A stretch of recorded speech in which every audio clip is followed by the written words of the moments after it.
Certo, então nós vamos falar hoje de tarde sobre alguns tópicos da liberdade religiosa. Eu sempre me encontro nessa posição estranha de que, pelo meu primeiro amor ser missão, pessoas pedem que eu fale da liberdade religiosa. Então hoje nós falaremos um pouco sobre liberdade religiosa e que implicações ela tem para nós hoje. E eu gostaria de começar dizendo o seguinte: se a covardice é contagiosa, a coragem também é.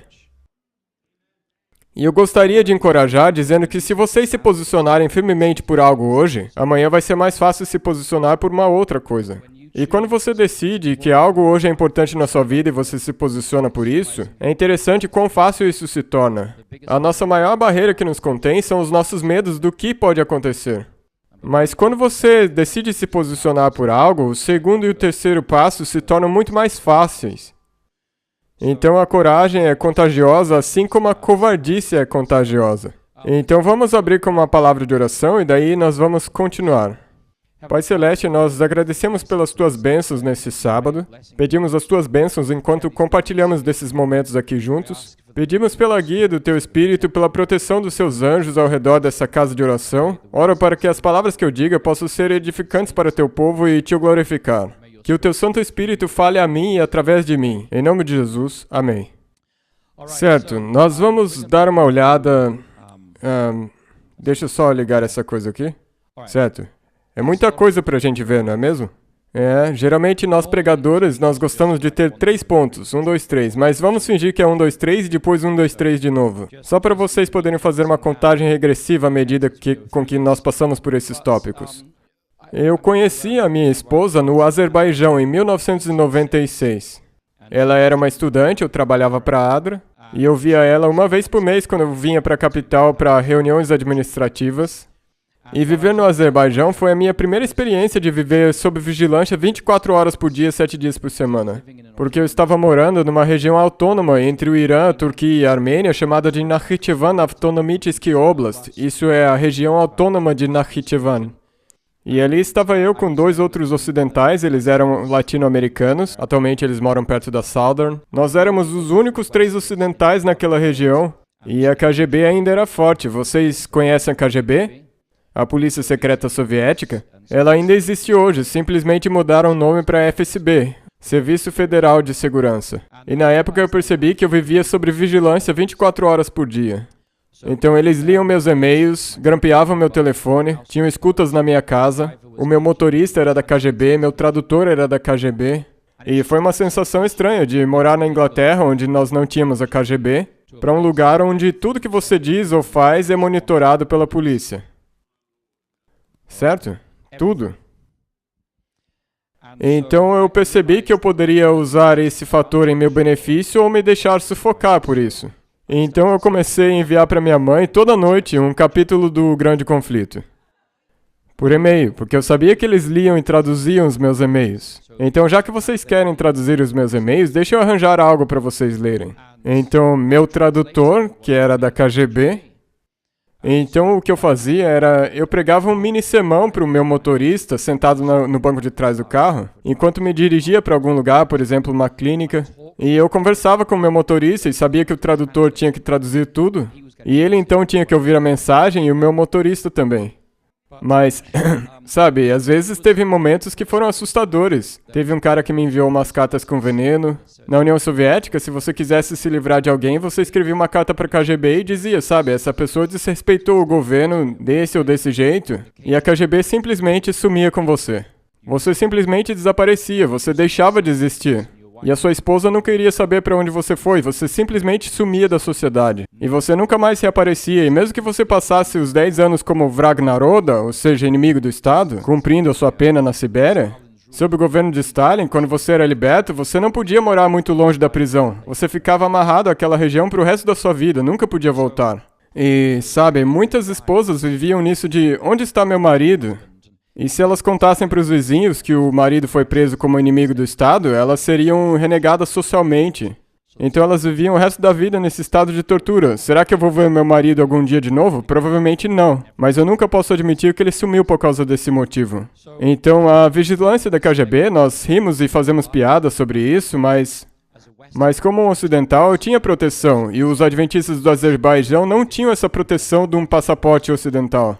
E para eles era extremamente difícil, a KGB podia fazer coisas contra eles que eles não podiam fazer contra mim. Quando existe uma polícia secreta, eles são a lei em si mesmo, eles não ligam para a lei porque eles são a lei. Eles podem te bater, te torturar, te executar porque eles são a lei, você não pode questionar. Então teve essa ocasião que esse cara me escrevia cartas com veneno e eu decidi descobrir quem que era que estava me escrevendo. Então eu fui para essa vila remota e achei um camponês trabalhando na montanha e perguntei, essa é a sua assinatura? Ele disse sim. E eu perguntei, por que você escreveu essa carta? E ele disse, alguém me pagou para fazer isso. Então nós fomos para o centro da cidade, até a sede da KGB, levamos ele para os oficiais da KGB, nós levamos ele e pedimos para falar com o general comandante. E a gente puxou esse camponês que estava basicamente fazendo xixi de medo. E eu disse, esse cara aqui está escrevendo cartas envenenadas contra mim, com mentiras. E se ele continuar fazendo isso, o governo americano vai cortar todas as verbas humanitárias para esse país. Eu não tinha autoridade para fazer essa ameaça. Mas aquele coronel da KGB levou essa ameaça muito a sério, e aquele pobre homem também. Basta dizer que ele nunca mais me escreveu uma carta daquelas. Eles deixaram ele quieto. Então, numa região vizinha, o Daguestão, em 1997, eu ainda morava por ali, tinha uma família jovem, os Gadziev, e eles se tornaram adventistas, e graças a Deus. 2 dias depois, eles foram presos pela polícia e torturados. A polícia tornou público que eles se tornaram adventistas, então uma multidão de 5.000 pessoas se juntou. Eles pegaram aquele casal, jogaram gasolina neles e queimaram eles vivos. E isso foi em 1997, numa região vizinha, no Daguestão, e eu estava no Azerbaijão. O crime deles foi se converter do islamismo para o adventismo e compartilhar a fé em Jesus. E ao trabalhar com a Adventist Frontier Missions, eu tenho visto muita perseguição ao redor do mundo. E eu compartilhei com vocês ontem à noite que é um mundo estranho esse no qual vivemos. Eu posso estar no Cáucaso, trabalhando com pessoas, digamos, do Irã, e você tem que estudar em segredo com eles por causa da polícia secreta iraniana. Você pode ser executado por se tornar um cristão ali. E daí você pega um avião, volta para Chicago e ninguém tá nem aí se você é um cristão ou não.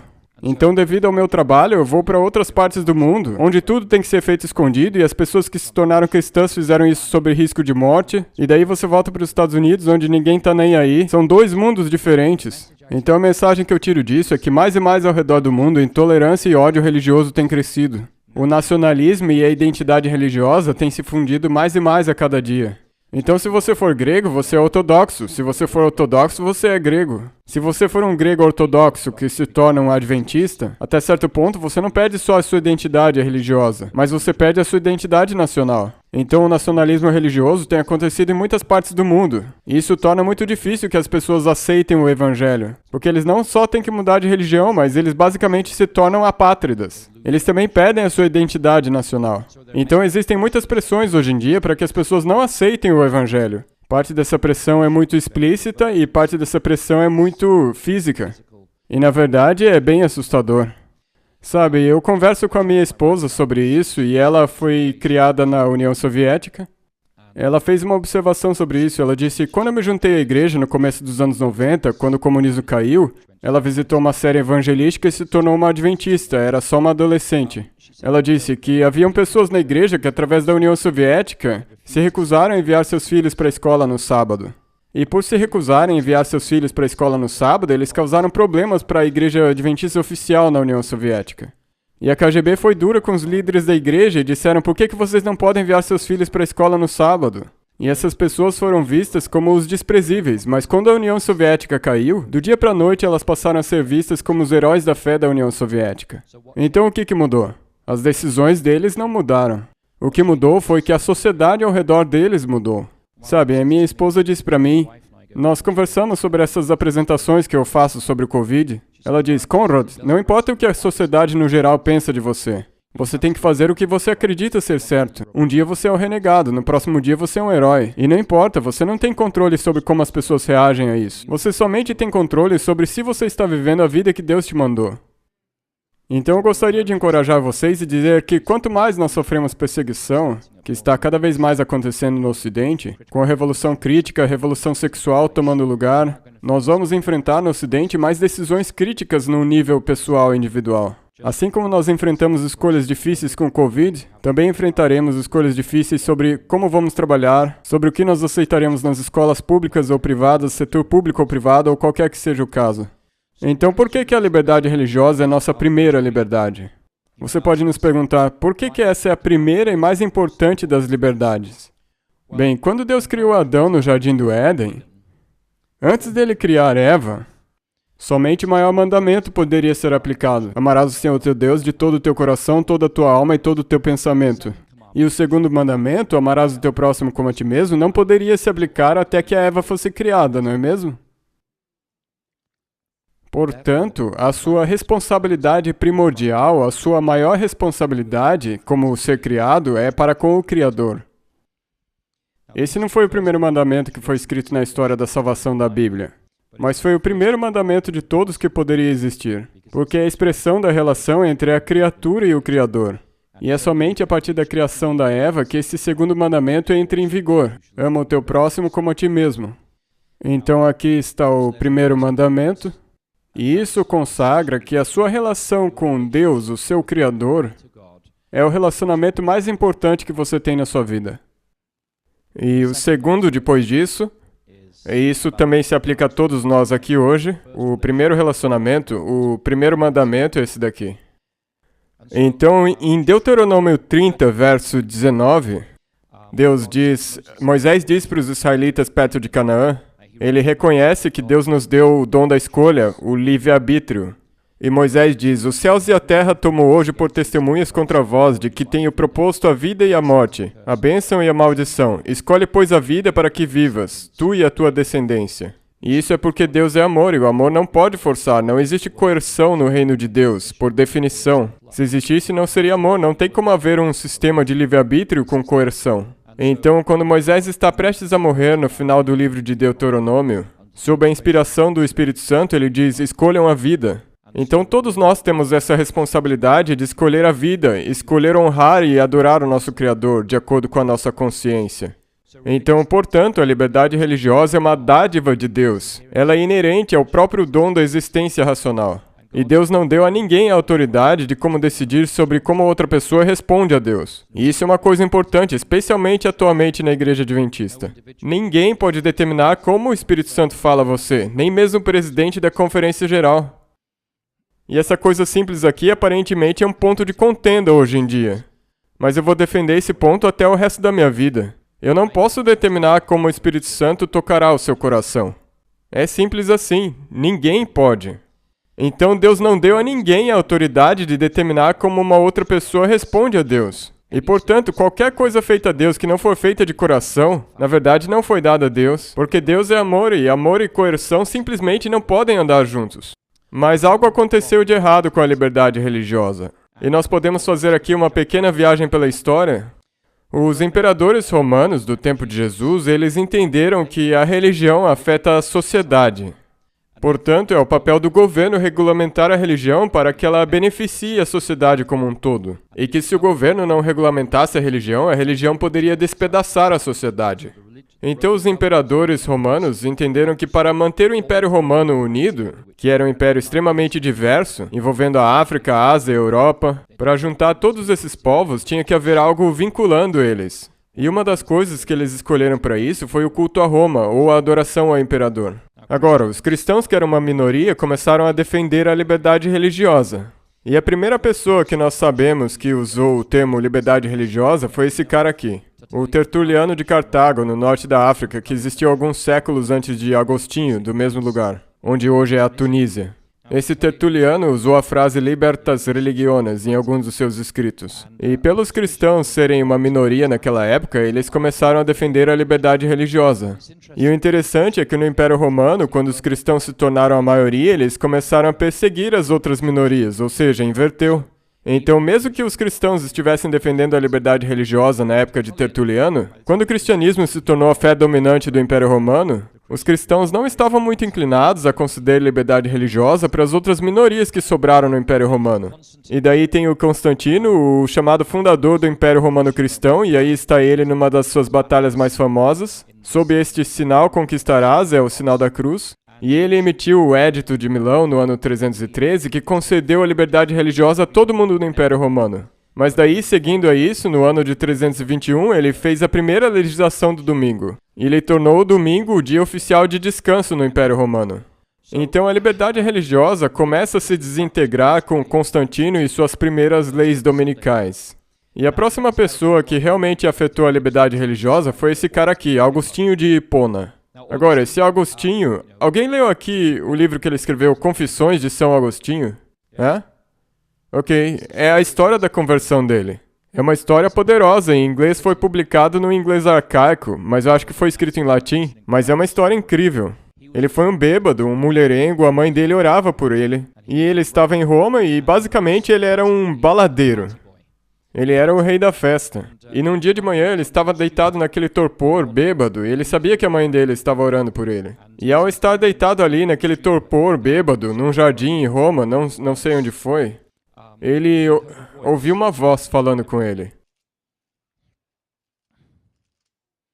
Eu estou tentando aqui achar o que aquela voz disse.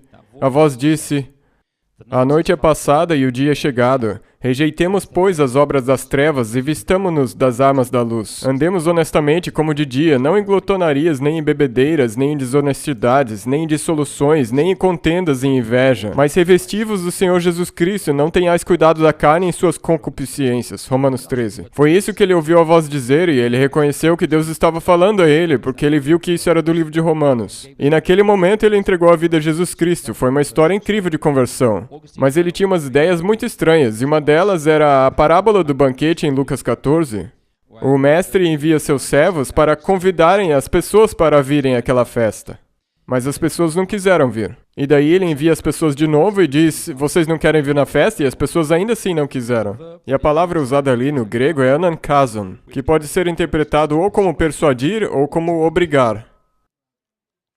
E Agostinho, então, comentando sobre esse capítulo de Lucas 14, ele argumentava que a igreja tem a responsabilidade espiritual de compelir as pessoas para entrarem na igreja, se necessário até mesmo pela tortura, mesmo que você morra no processo, porque se nós te trouxermos à igreja, nós garantimos a sua salvação. Então, sabe, mesmo que nós te matemos nesse processo, nós estamos fazendo isso para o seu próprio bem. E essa foi a base teológica para a Inquisição Espanhola no século XVI e XVII. Sob os inquisitores da Espanha. Então isso abriu caminho para queimar os hereges na estaca, porque se você queima os hereges, você purifica o corpo do pecado, e descartando o corpo, a alma é liberada para se unir a Deus. Então, Agostinho, mesmo sendo uma das mentes mais formidáveis da história cristã, ele certamente pavimentou na Igreja Católica o caminho para a coerção. Agora, continuando ao longo da história, esse cara aqui, o rei dos anglo-saxônicos na Inglaterra, metade da Inglaterra ficou sob domínio dinamarquês por uns 200 anos, conhecido como Danegeld. E nos Estados Unidos dá pra saber quem fundou uma cidade pelo nome da cidade, não é mesmo? Que nem no Minnesota, tem muita gente da Escandinávia, tem uma cidade chamada de New Ulm.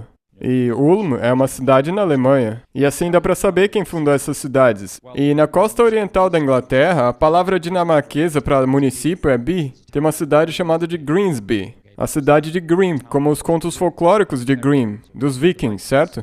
E esse cara aí expulsou os dinamarqueses da Inglaterra no 8º século e aprovou uma lei dominical com base naquilo que Agostinho defendia, que foi seguido pelo rei Ine e pelo rei Athelstan na Inglaterra. Agora, essas leis foram incorporadas ao sistema de direito comum da Inglaterra. Em 1676, o rei Charles II aprovou uma lei dominical. Ele que foi o rei depois da Guerra Civil Inglesa.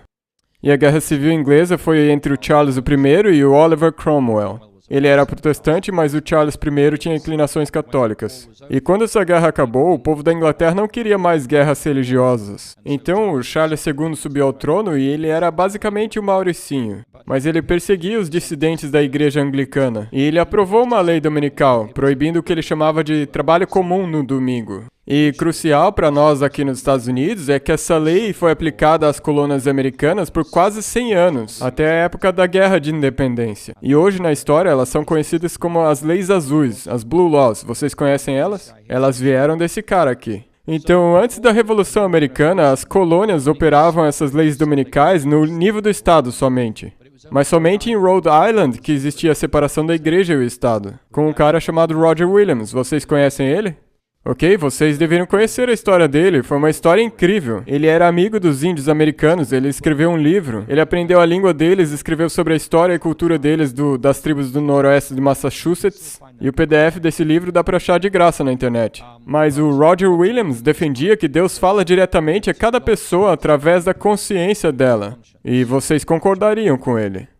E ele então disse, portanto, Deus fala aos turcos através da sua consciência, ele quis dizer os muçulmanos, aos judeus, aos católicos através da consciência, não só aos puritanos. E isso foi radical para as pessoas da colônia de Massachusetts, que todos eram puritanos e impunham uma visão de mundo puritana.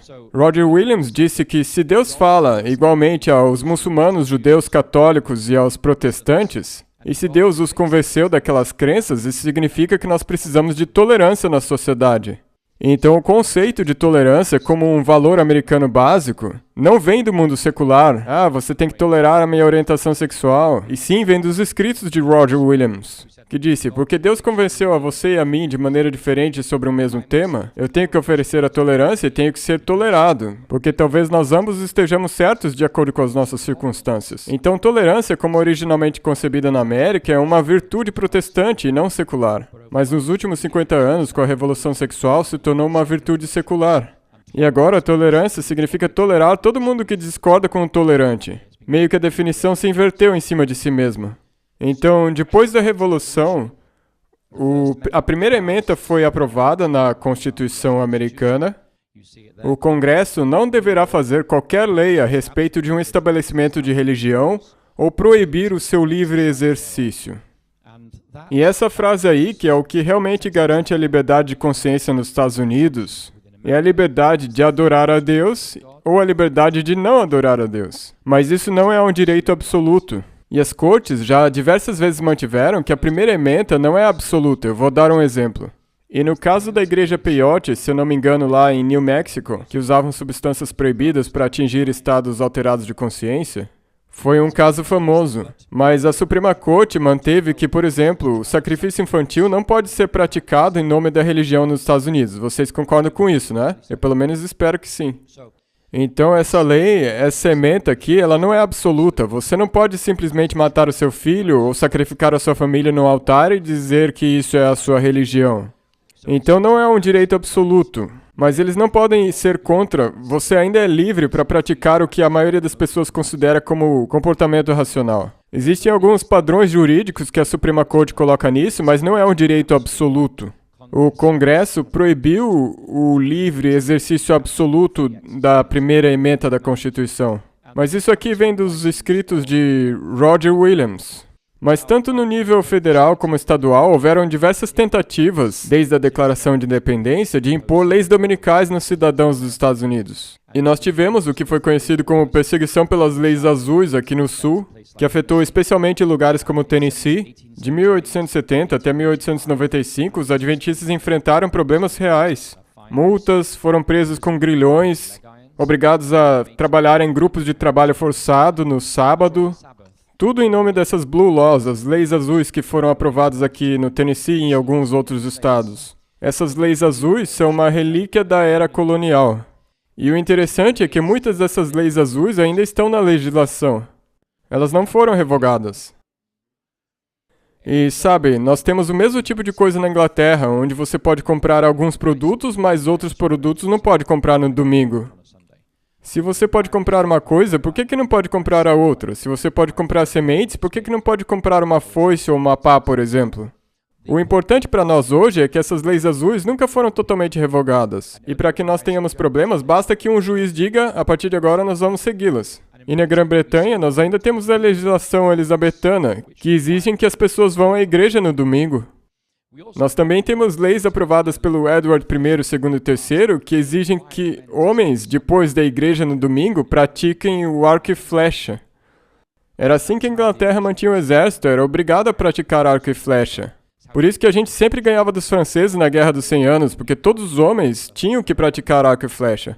Agora, para usar um arco, você precisa desses dois dedos, certo? Com um arco daquele, dava para acertar um cavaleiro francês a 200 jardas, e eles não gostavam disso. Por isso que eles cortavam esses dois dedos dos arqueiros que eram capturados. E é por isso que quando o inglês queria mandar um francês se lascar, ele mostrava esses dois dedos daqui para ele. O Churchill fazia assim, mas os soldados ingleses faziam assim. E nos Estados Unidos eles mostram um dedo só, não é? Mas é daí que essa tradição vem, eles cortavam esses dois dedos para que a pessoa nunca mais pudesse usar um arco e flecha.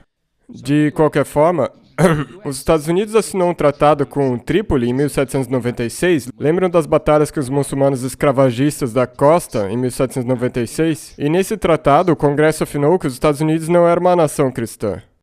Mas daí, em fevereiro de 1892, a Suprema Corte americana passou uma decisão que os Estados Unidos é, abre aspas, uma nação cristã. E daí, seguindo a isso, houve um debate sobre fechar a Feira Mundial de Chicago no domingo. E o Congresso votou por 131 contra 36, que, abre aspas, o domingo é o sábado cristão. E por 149 a 11, que o sétimo dia não é o sábado. Esse que foi o resultado dos votos durante esse debate sobre a Feira Mundial de Chicago, de 1892 a 1893. Mas durante 50 anos depois de 1888, 150 leis dominicais foram apresentadas ao Congresso, e pela graça de Deus, nenhuma delas foi aprovada. Então, como nação, nós sofremos repetidas tentativas de imposição arbitrária via Congresso, Executivo e Legislativo, de leis dominicais no nosso país. Então, no tocante à liberdade religiosa de um indivíduo e a responsabilidade para com o Estado, qual é a nossa responsabilidade para com o Estado? Bem, Romanos 13:1 é frequentemente usado e foi usado durante a pandemia por aqueles que acreditavam que nós deveríamos nos dobrar aos mandatos de vacinação. Todo homem esteja sujeito às autoridades superiores, porque não há autoridade que não proceda de Deus, e as autoridades que existem foram por ele instituídas. O argumento basicamente é: o Estado foi instituído por Deus por um propósito, que é manter a lei e a ordem, promover o bem social de todos e evitar a anarquia. E ele tem autoridade sobre as coisas civis, isso é, o lado material da vida. E nós devemos obedecer às leis de onde nós vivemos e orar pelos nossos líderes civis. Quando Paulo escreveu para Timóteo que nós deveríamos orar pelos nossos líderes civis, era Nero quem estava no trono. E ele foi um dos maiores monstros que pode se achar na história humana. Então, em quem quer que você tenha votado para a eleição presidencial, nós deveríamos estar orando pelo Congresso, pelo presidente e pelos nossos juízes, independentemente de se você tenha votado por ele ou não. Se nos mandaram orar por Nero, que queimava cristãos vivos, mergulhava eles no óleo e crucificava eles nas estradas e acendia e deixava eles como tocha humana queimando de noite. Se nos mandaram orar por Nero, então nós podemos orar pelo Biden ou pelo Trump ou quem quer que seja o presidente. Nós precisamos orar pela nossa sociedade. Agora, os líderes através da história, quer você comece por Nimrod, Nabucodonosor, ou Nero, ou Napoleão, ou os nazistas, eles procuraram estender os limites dados por Deus na autoridade civil do Estado e presumiram legislar sobre questões religiosas. E assim, eles pisotearam a liberdade religiosa de consciência. Um bom exemplo disso nós vemos em Jeremias 25, verso 11. E nessa passagem aqui, Deus basicamente ordena os israelitas. Aqui quem escreveu é Jeremias, escrevendo para o povo no cativeiro. Ele diz: toda essa terra, a terra de Judá, virá a ser um deserto e um espanto. Essas nações servirão ao rei da Babilônia 70 anos. Então, nessa passagem, ele dá uma mensagem para o povo em cativeiro que ele diz que eles deveriam servir a Nabucodonosor pelos 70 anos do seu cativeiro. E esse era o mandamento de Deus, vocês merecem isso. Construam casas, plantem hortas, criem raízes. Vocês devem ser uma bênção nessa sociedade, mesmo estando exilados. Mas Nabucodonosor, como nós vemos em Daniel 3, erigiu uma estátua de ouro e mandou que todos os representantes de todas as nações se reunissem e adorassem essa estátua. Ele tentou legislar tanto em questões civis quanto religiosas, e Deus não tinha dado a ele autoridade em questões religiosas, mas somente autoridade sobre questões civis. E como nós sabemos disso? Em Daniel 3, e essa é uma passagem muito bonita. Essa é uma passagem para hoje. Responderam Sadraque, Mesaque e Abednego ao Dr. Fauci, ao rei: ó Nabucodonosor, quanto a isto, não necessitamos de te responder. Se o nosso Deus, a quem servimos, quer livrar-nos, ele nos livrará da fornalha de fogo ardente e das tuas mãos, ó rei. Se não, fica sabendo, ó rei, que não serviremos a teus deuses, nem adoraremos a imagem de ouro que levantaste. Provocantes essas palavras, não é mesmo? Agora, nessa passagem aqui, o Jeremias mandou os israelitas obedecerem Nabucodonosor no exílio? Sim. E esses 3 hebreus obedeceram a Nabucodonosor e se curvaram àquela estátua? Não. Então, estavam eles desobedecendo o mandamento de Deus dado por Jeremias? Não, não estavam. Eles explicitamente se recusaram a obedecer uma ordem direta do Nabucodonosor sobre a religião, e Jesus vindicou a decisão deles. O próprio Nabucodonosor disse o seguinte: esse foi o testemunho dele. Eles, esses 3 hebreus, não quiseram cumprir a palavra do rei, preferindo entregar o seu corpo a servirem e adorarem a qualquer outro Deus, senão ao seu Deus. O rei reconheceu. A versão King James diz que eles mudaram as palavras do rei. A versão Nova Revisada diz que eles desobedeceram os mandamentos do rei. Então, ao salvar Sadraque, Mesaque e Abednego, Deus confirmou que, ao ordenar que seu povo obedecesse Nabucodonosor, ele somente intencionava que eles o obedecessem em questões civis e não religiosas. Nabucodonosor exigiu obediência onde nenhum monarca tem o direito de exigir. E é interessante que, sabe, um dos meus heróis da história adventista é o A.T. Jones. Leiam a história de A.T. Jones, é fascinante, eu acho que o George Knight escreveu uma biografia boa sobre ele. A palavra monarca, a palavra monarquia, de onde vem monarca, vem de monoarche. Arche significa cabeça ou governante, mono significa único. Então, se alguém é monarca, significa que não tem autoridade sobre ele. Ele é o único governante da nação. Adão era para ser o vice-regente de Deus na terra. Ele representava Deus na terra. Ele era para ser o mordomo de Deus na terra. Mas quando nós temos reis e rainhas que são monarcas, essencialmente eles estão dizendo: nós somos a palavra final nessa sociedade, não Deus. E é por isso que o A.T. Jones não queria que tivesse um presidente da Conferência Geral, mas um diretor do comitê da Conferência Geral. Ele disse: se nós o chamarmos de presidente, ele pode ser tentado a exercer uma autoridade monárquica. Mas se nós o chamarmos de diretor do comitê da Conferência Geral, ele será menos tentado à autoridade de um rei, e nós sabemos pela história da nossa igreja que isso tem sido um desafio. Então, nesse verso aqui, nós vemos que o Nabucodonosor exigiu obediência onde ele não tinha o direito de exigir. Deus tinha feito de Nabucodonosor o governante do mundo conhecido, contudo, em questões de liberdade religiosa, é a palavra do monarca que tem que mudar e não a consciência dos 3 hebreus. Agora, em Daniel capítulo 3, a falsa adoração foi exigida, e em Daniel 6 foi o contrário, a verdadeira adoração foi proibida, que é a história do Daniel na cova dos leões. No governo de Nabucodonosor, o rei tinha a última palavra, mas com os Medo e Pérsias, as leis não podiam ser mudadas. Até o rei tinha que se sujeitar às leis do império. Era o império governado pela supremacia do Estado de Direito. Em Daniel 6, Daniel era o primeiro-ministro e as pessoas estavam com inveja dele porque ele era um cara competente. Eles procuravam qualquer oportunidade para puxar o tapete dele, mas não tinha nenhum motivo para reclamar dele. Tentaram vários impeachments, mas nenhum funcionou. Sendo impossível atingir Daniel nas questões profissionais, essas pessoas atacaram na liberdade religiosa dele.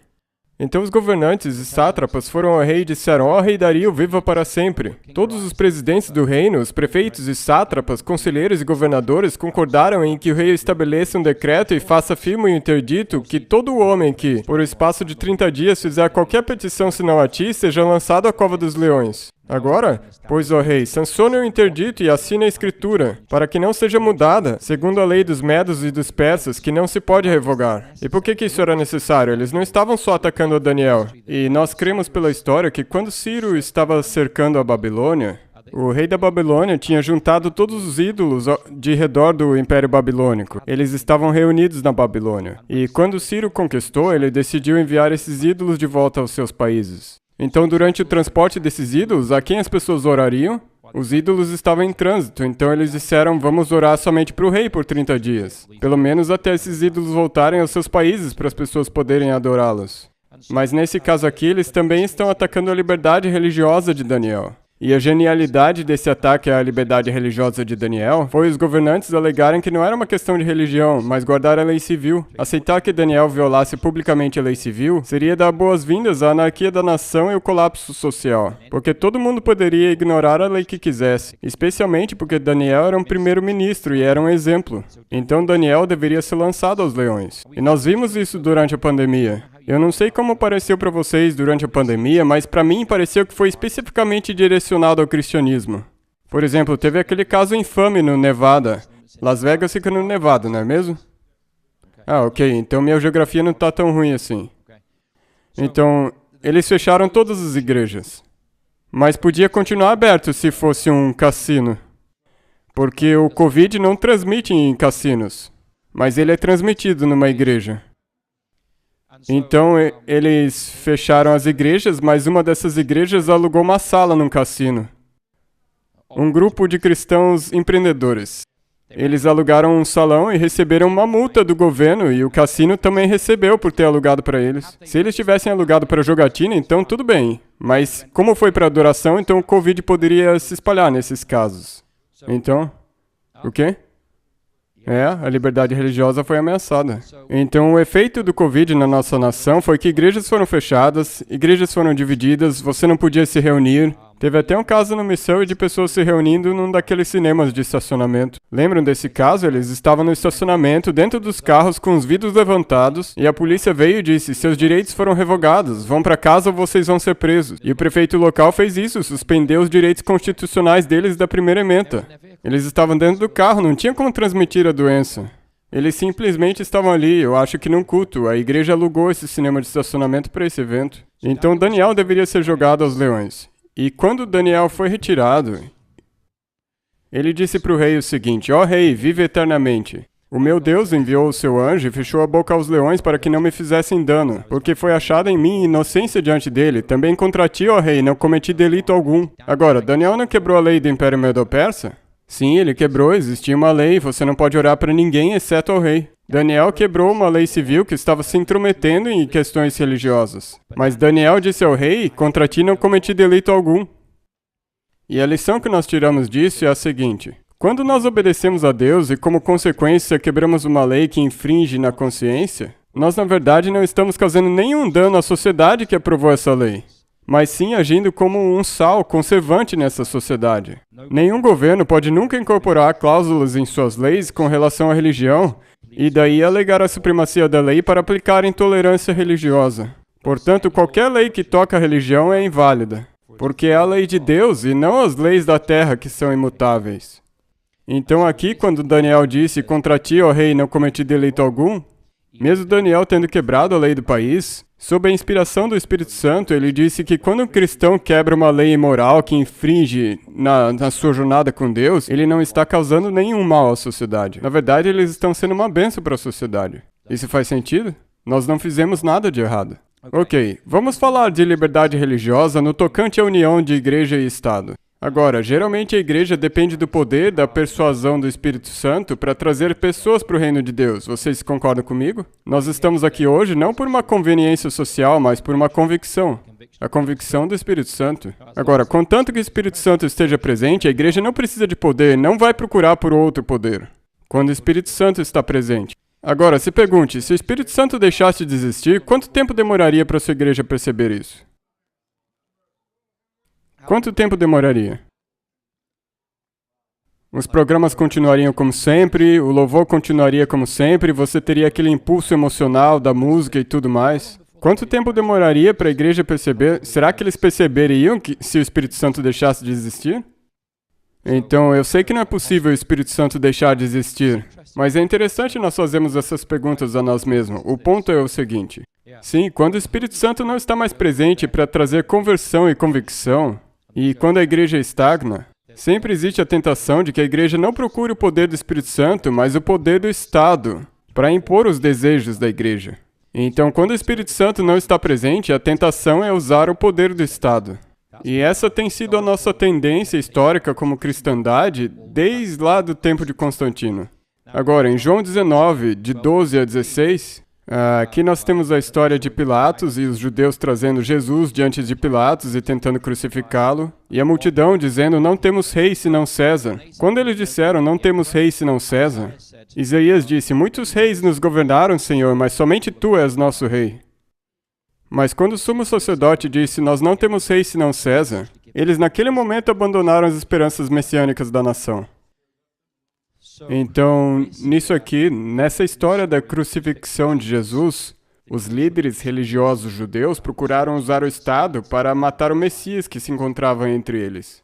Então, eles abandonaram a fidelidade a Deus por uma união com o Estado romano.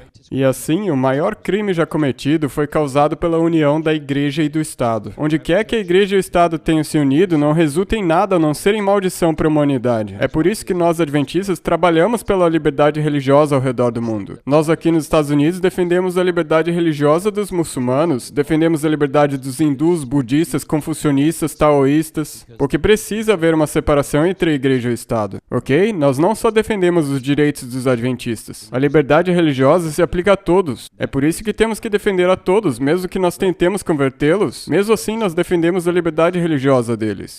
Então, em Atos 7, de 27 a 29, nós podemos perceber que quando eles trouxeram Pedro e João diante do Sinédrio e os interrogaram, dizendo: expressamente vos ordenamos que não ensinasseis nesse nome, contudo enchestes Jerusalém de vossa doutrina e quereis lançar sobre nós o sangue desse homem.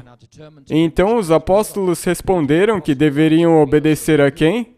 A Deus, mais do que qualquer outra autoridade. Então é nossa responsabilidade procurar e saber a vontade de Deus e honrar essa vontade durante todo o tempo nas nossas vidas. Porque o poder secular provou ser um dom trágico para a existência humana. E quando nós falamos disso, vocês lembram aquela história em Mateus 22, quando perguntaram a Jesus de quem que é essa imagem na moeda? Nós deveríamos ou não pagar impostos a César? Jesus disse ali dos versos 15 a 22 de Mateus capítulo 22, Jesus respondeu com uma declaração muito interessante. Dai, pois, a César o que é de César, e a Deus o que é de Deus. Então, o que Jesus está, na verdade, dizendo aqui? A primeira coisa que ele disse foi: dai a César o que é de César. Agora, a imagem de quem estava naquela moeda? Portanto, a moeda pertencia a... porque ela tinha a imagem dele. Jesus aqui reconhece a legitimidade dos governos humanos. Ele rejeita a anarquia e a liberdade, qualquer tipo de liberdade absoluta das responsabilidades cívicas. Portanto, em termos gerais, nós devemos ser cidadãos modelos dos nossos países. E em termos específicos, nós devemos pagar impostos. Essa é a nossa responsabilidade como cristãos. Nós não devemos ser condenados por sonegação, mesmo que nós discordemos ou odiemos os impostos. Nós temos a responsabilidade de dar a César o que é de César. Mas Jesus também disse: dai a Deus o que é de Deus. O que significa que Jesus também rejeitava sistemas de governos totalitários, porque os governos também devem reconhecer as reivindicações de Deus para com o indivíduo. O uso da palavra imagem espelha Gênesis 1:26, onde diz que nós também fomos criados à imagem e semelhança de Deus. Agora, carregamos nós a imagem de Deus? Então, se a moeda tinha a imagem de César e, portanto, pertencia a César, se nós temos a imagem de Deus, então, logicamente, a quem nós pertencemos? Não somente as nossas mentes, mas os nossos corpos também. Por isso que no fim do capítulo 3 de 1 Coríntios diz: glorifiquem a Deus com os seus corpos. Então, se a humanidade tem a imagem de Deus, nós, no final das contas, pertencemos a Deus. E isso acarreta numa conclusão lógica. Quando diante da escolha de obedecer os governos humanos ou Deus, ele tem prioridade na lealdade da obediência das pessoas. As reivindicações divinas estão acima das de qualquer governo. Então, cristãos devem obedecer os governos humanos até o ponto que não houver conflito com a vontade de Deus. E, portanto, diante de Deus, os governos humanos têm a responsabilidade de permitir liberdade de consciência e de religião. Então, nesse verso famoso, mais importa obedecer a Deus do que os homens, a responsabilidade da nossa parte é que nós devemos saber qual é a vontade de Deus, não é mesmo? Nós precisamos saber dar uma resposta pela fé que nós temos. Nós precisamos saber o porquê que o sétimo dia é o sábado.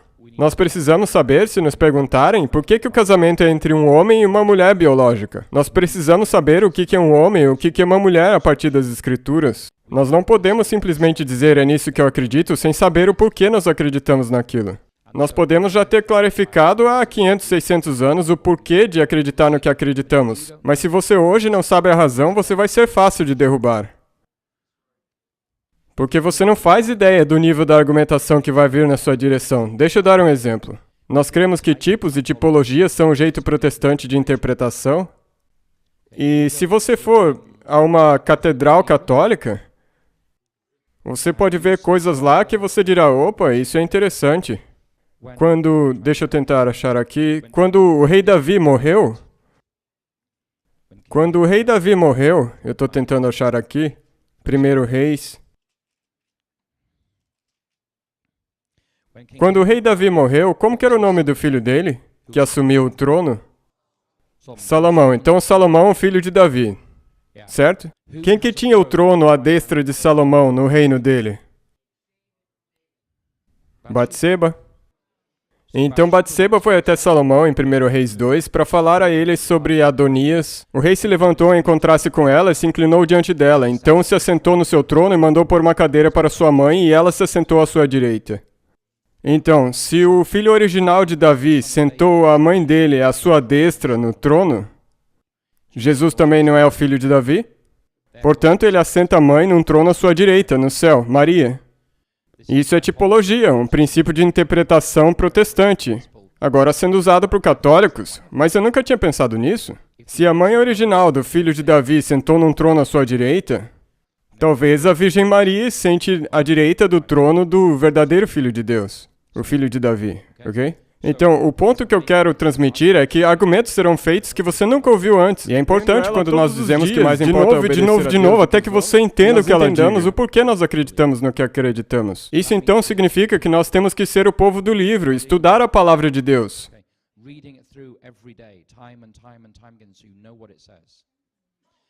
Ok? Então agora nós chegamos à liberdade religiosa e à igreja. A igreja. A eclésia. Agora, o que é uma eclésia? A palavra para igreja no Novo Testamento é eclésia, e ela significa os que foram chamados, convocados. E o uso original da palavra eclésia não foi nos tempos bíblicos, e sim na antiga Atenas. E na antiga Atenas existiam homens livres, mulheres e escravos. Existiam 3 classes de pessoas. E quando eles queriam tomar uma decisão com todos os eleitores de Atenas, ou seja, os homens livres, eles convocavam a todos até o campo de Marte, e eles então tinham uma discussão e votavam sobre algo. E quando eles chamavam todos os homens livres para fora da cidade para tomar uma decisão, isso era conhecido como eclésia, convocado para fora da cidade. E é essa palavra que Jesus usa para a igreja. Sobre essa rocha construirei a minha eclésia. Ou seja, aqueles que fazem parte do corpo de Cristo são homens e mulheres livres. Nós somos livres das demandas desse mundo, nós fomos chamados para sair, mas daí nós somos enviados de volta à cidade porque nós somos os embaixadores dele. Então a eclésia existe como comunidade dos remidos. E os dons espirituais que Deus deu à sua igreja, e tem 3 passagens na Bíblia, Romanos 12, 1 Coríntios 12 a 14 e Efésios 4, que nos dizem que Deus concedeu dons à sua igreja. E todo mundo tem diferentes dons, concordam comigo? Como temos diferentes dons, precisamos depender uns dos outros? Sim. Precisamos uns dos outros? Sim. Então, se nós dependemos uns dos outros, temos responsabilidades específicas de uns para com os outros. Se você tem o dom de pregar, é pressuposto que você pregue. Se você tem o dom da hospitalidade, é pressuposto que você seja hospitaleiro. Se você tem o dom da liderança, você tem que aceitar posições de liderança. E isso envolve ter consciência. Se você está envolvido com oração intercessória, você tem que usar esse dom, é isso que Deus está pedindo a você. Então, no tocante à liberdade religiosa na igreja, liberdade religiosa significa que nós usamos nossos dons de uma maneira que abençoa o corpo de Cristo, e não somente usamos para nós mesmos. Agora, ao rejeitar a tirania do catolicismo, a reforma radical, nós mencionamos essa manhã, basicamente disse que cada pessoa tem o direito de ler a Bíblia por si mesmo na sua língua nativa e Deus dará a eles entendimento suficiente para a salvação. E essa é a reforma radical. Então você começa com o catolicismo, que tem a cátedra, que é o ofício dos ensinos da igreja, o Papa determina as doutrinas, orar, pagar e obedecer. E daí tem o outro extremo, que é a reforma radical, que diz que você pode ler a Bíblia por si mesmo e Deus te guiará em todo o conhecimento suficiente para a salvação, não necessariamente todo o conhecimento. E depois Lutero pendeu a um meio termo depois da revolta dos camponeses, porque ele disse que a reforma radical levava a ideias radicais. E nós também temos a reforma radical na nossa igreja, ela é chamada de a lição da escola sabatina, sabe? Nós deveríamos estar estudando a Bíblia por conta própria. E a escola sabatina não é o objetivo em si, mas é só o começo do seu estudo. Ela não contém todo o conhecimento sobre um verso específico. Então nós temos que ler a palavra de Deus por nós mesmos. E na reforma radical, nenhum homem ou mulher pode delegar a sua obrigação religiosa para com Deus para que outra pessoa faça em seu lugar. Porque isso seria negar a Deus da parte do indivíduo. ao mesmo tempo que deixar as suas obrigações incompletas. Então, liberdade religiosa, normalmente entre os adventistas e os principais movimentos protestantes dos Estados Unidos, significa liberdade de denominação de que sua religião sofre interferência pelo governo federal. E mais importantemente para nós hoje, liberdade religiosa também significa que nenhuma denominação pode coagir as convicções ou práticas religiosas de alguém. Que é o que nós tivemos na pandemia, foi exatamente o que aconteceu. Que nenhuma denominação pode coagir as convicções religiosas ou práticas de um indivíduo dentro daquela igreja. As pessoas são livres para entrar na igreja adventista e devem ser livres para sair caso estejam convencidas disso. Isso significa que nós adoramos juntos e trabalhamos juntos como discípulos adventistas de Jesus, não por coerção, não por uma conveniência social, mas porque nós somos convencidos pelo Espírito Santo e convertidos pelo poder de Jesus Cristo. Então nós estamos aqui hoje não por causa de conveniência ou coerção, mas por causa de convicção e conversão, ok? Então, nós lemos isso em 1 Pedro 3,15. E em vosso coração santificai a Cristo como Senhor, estando sempre preparados para responder a todo aquele que vos pedir razão da esperança que há em vós. Isso aqui está fazendo um ponto que nós já fizemos antes. Nós temos responsabilidade de poder dar uma resposta para a fé para todo mundo que nos perguntar. Nós devemos saber por nós mesmos o que nós acreditamos, por que nós acreditamos e em quem nós acreditamos, ok? Essa é a nossa responsabilidade. Liberdade religiosa não quer dizer simplesmente me deixe em paz. Também significa que nós somos livres para saber por que cremos, no que cremos e em quem cremos e dar uma resposta para a fé que nós temos. Isso faz sentido? Então não é somente uma coisa ativa, como me deixe em paz. Digo, não é somente uma coisa passiva, mas ativa. Eu tenho a liberdade e responsabilidade de saber por que eu acredito e em quem eu acredito. Sabe, há muitos anos atrás eu fiz uma entrevista em Londres para um emprego como um auditor numa empresa tão grande como a PricewaterhouseCoopers. Na época era uma das maiores empresas de contabilidade, e eu fui entrevistado por um judeu e ele disse, eu gostaria de te contratar, mas eu teria me tornado rico antes dos 35. Mas tem uma condição, você vai ter que concordar que, em princípio, se nós precisarmos de você, você vai ter que vir aqui um sábado só por ano para uma auditoria. Não era uma exigência que eu viesse. Ele disse, você só vai ter que concordar que, em princípio, se nós precisarmos de você, você vai vir para uma auditoria, só num sábado, em princípio. E eu disse para ele, em princípio, você é judeu e você conhece os 10 mandamentos. Lembra-te do dia do sábado para o santificar. Então eu não vou fazer isso. Então eu não fui contratado. Mas eu vou dizer para vocês que eu não me arrependo de ter feito isso, ok? Mas eu dei a ele uma resposta porque, sabe, eu sei o que a Bíblia ensina sobre isso e a resposta era muito clara. E quando eu fui para casa e contei, algumas pessoas não ficaram felizes com isso. E daí eu percebi com quem eu poderia contar em tempos de dificuldade. Então, quando você for escolher um marido ou uma esposa, converse sobre essas questões espirituais, ok? Porque se eu me levantar para pregar e perder meu emprego, eu preciso saber que a minha esposa me apoiará, ok? Eu preciso saber que a minha esposa estará comigo nessas questões. Então, escolha alguém para casar que vai te apoiar nos tempos difíceis, que compartilhe de seu entendimento das Escrituras, ou você vai ter que lutar por conta própria.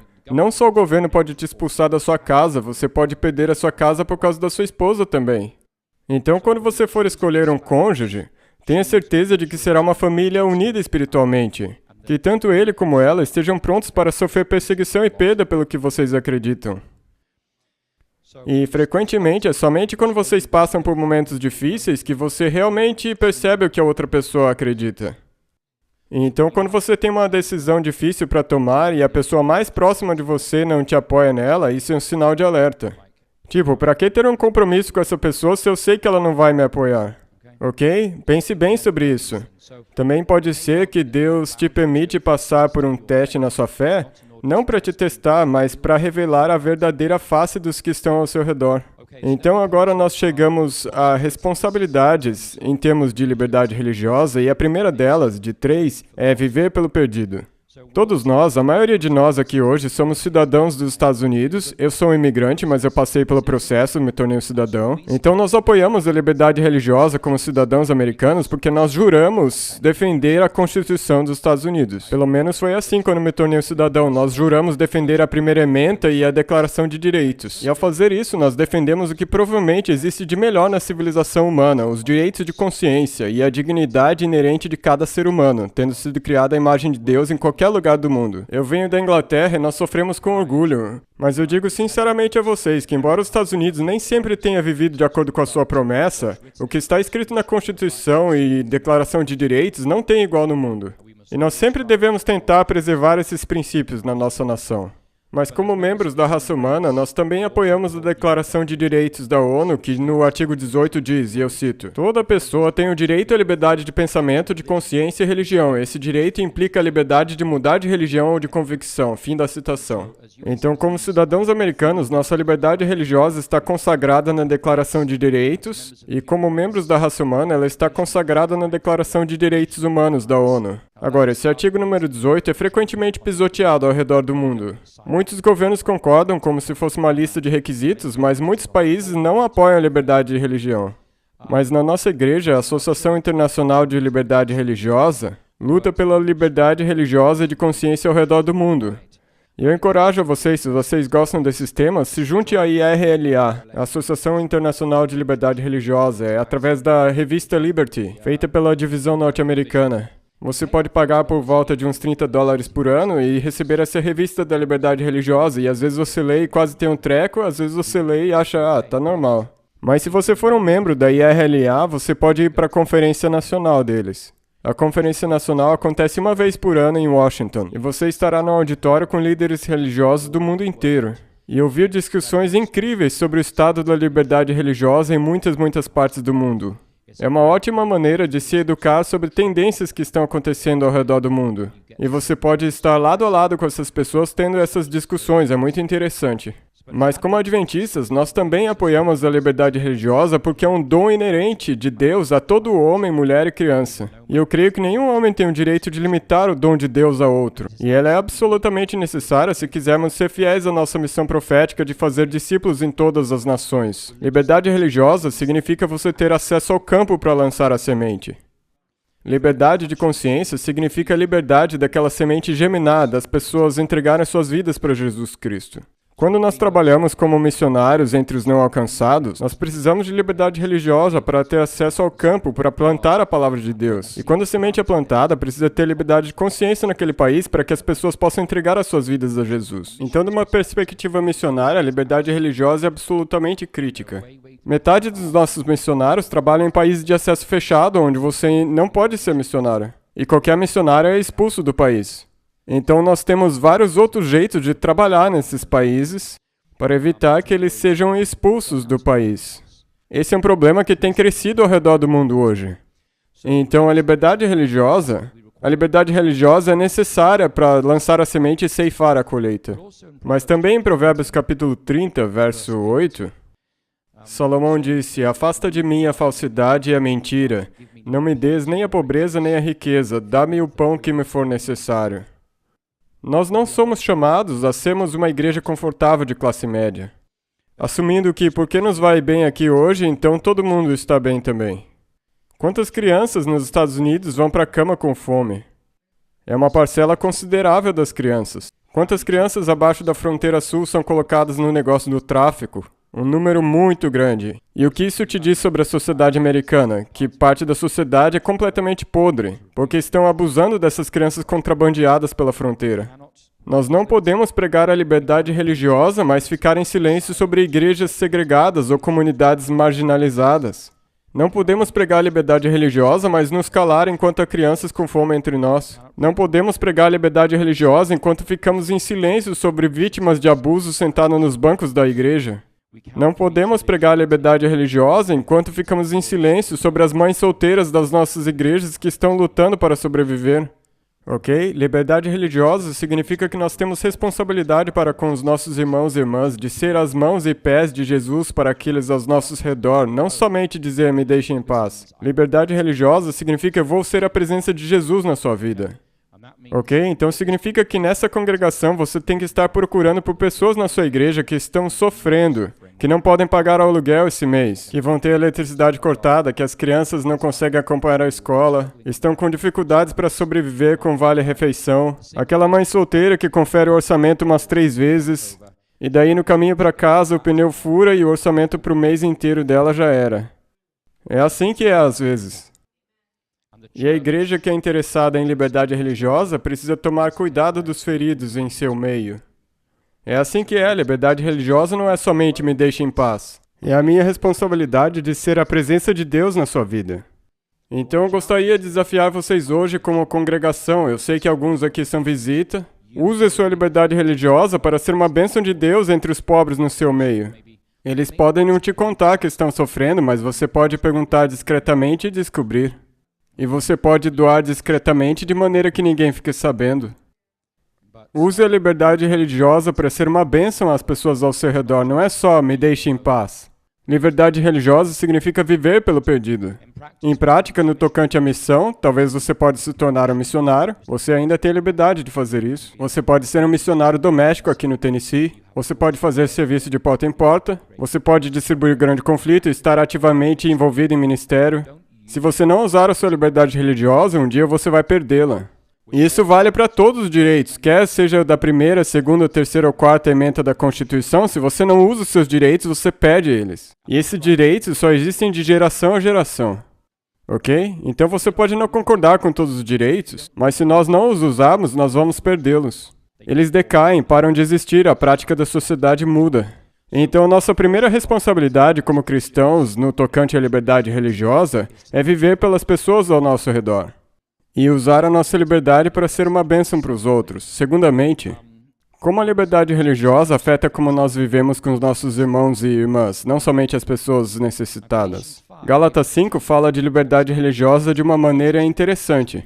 Porque vós, irmãos, fostes chamados à liberdade, porém não useis da liberdade para dar ocasião à carne. Sede antes servos uns dos outros pelo amor. Então, a liberdade religiosa nos escritos de Paulo, Deus não concede a liberdade religiosa para você dar ocasião à carne. Mas nós recebemos a liberdade religiosa de Deus para que possamos servir uns aos outros. Isso faz sentido para vocês? Sim? Então, se você fizer um estudo de palavra, e talvez você não tenha tempo de fazer isso hoje, mas se você olhar todas as vezes que aparece uns aos outros no Novo Testamento, toda vez que aparece a palavra uns aos outros, vejam lá, leiam o Novo Testamento e vejam cada vez que aparece a palavra uns aos outros. Devemos estar em paz uns com os outros, servir uns aos outros, ter afeição uns pelos outros. Devemos honrar e dar preferência uns aos outros. Nós não devemos colocar uma pedra de tropeço no caminho um dos outros. Nós devemos ser de uma somente uns com os outros.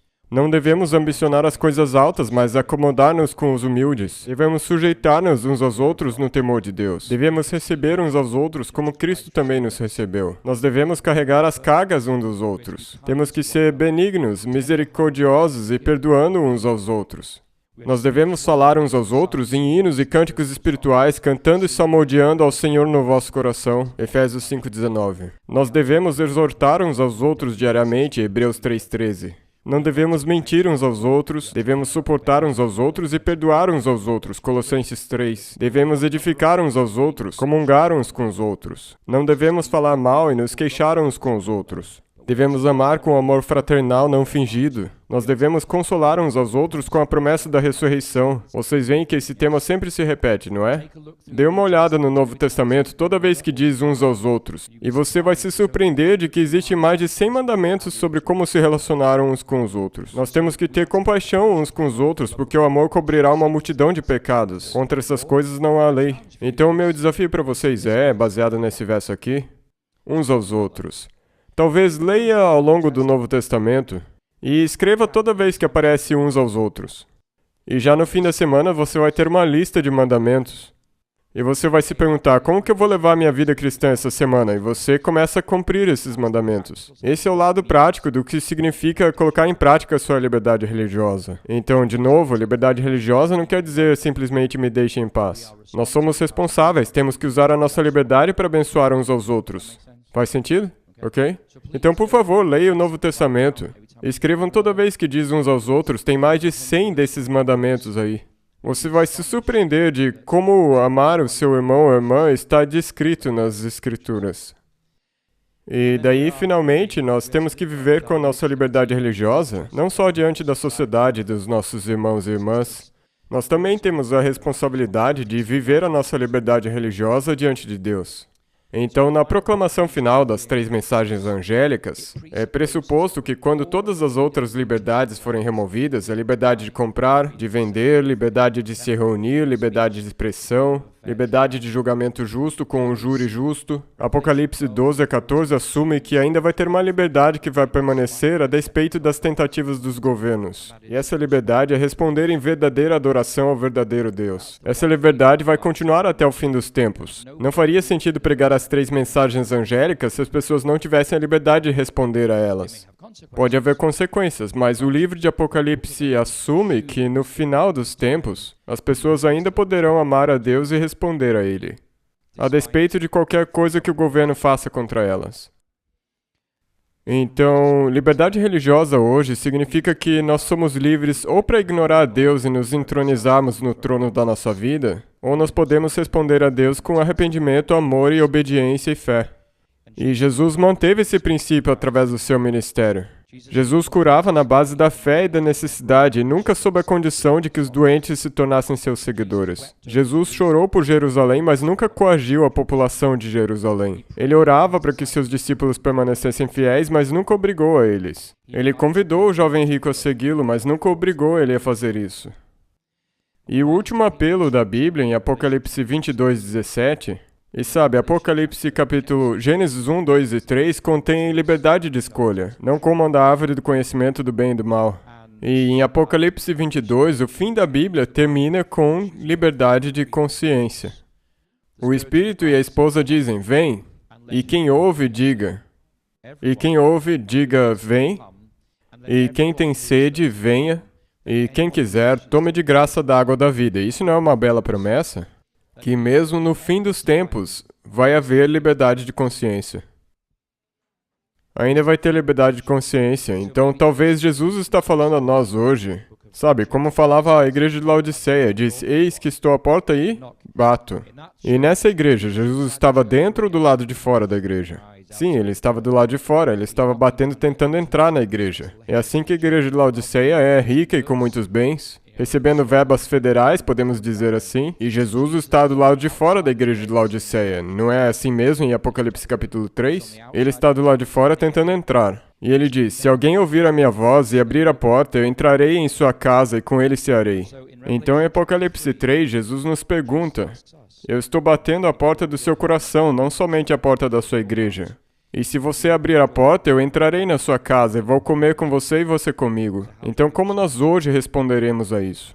Abriremos a porta do nosso coração? Ou nós vamos sentar que nem cabeças duras, em silêncio e dizer, não, hoje não, vou esperar mais um dia. A Bíblia é muito clara, Jesus está voltando logo, e o galardão está com ele, para dar a cada um segundo a sua obra. Então, como você vai responder a isso? Então, as palavras finais de Josué ao povo de Israel, e essas palavras nós podemos aplicar a nós hoje. Se vocês querem servir ao Senhor, escolhei hoje a quem servais. Se aos deuses a quem serviram os vossos pais que estavam além do rio, ou aos deuses dos amorreus. Porém eu e a minha casa, o quê? Nós serviremos ao Senhor. Então, liberdade religiosa, em termos dos irmãos e irmãs, significa que nós cuidamos uns dos outros, de toda maneira possível. E liberdade religiosa, diante de Deus, significa que nós ouvimos o chamado do Espírito nos nossos corações diariamente, e nós escolhemos, eu e minha casa serviremos ao Senhor. Liberdade religiosa não é só, me deixe em paz. Não é só a ausência da coerção de aceitar uma nova religião. Liberdade religiosa, de acordo com a Bíblia, é a presença de uma vida que é guiada pelo Espírito Santo. É a presença de uma comunidade de fé que cuida um dos outros, que diz, você está precisando, é o meu privilégio te ajudar essa semana porque Deus me abençoou. É uma igreja que ajuda o fraco e marginalizado no seu meio, que diz, nós estamos com você em solidariedade. Você não consegue pagar o aluguel esse mês? Nós vamos te ajudar. Ok? De maneira prática, palpável. É uma igreja que diz, nós usaremos a liberdade que nós temos como filhos de Deus para reconhecer que todos são criados à imagem dele e nós seremos uma bênção na nossa comunidade para levantar aqueles que estão também machucados. Nós também temos uma voz e um papel nas nossas comunidades. Então, se nós não usarmos nossa liberdade religiosa positivamente da maneira que Deus planejou, nós vamos perder nossa liberdade.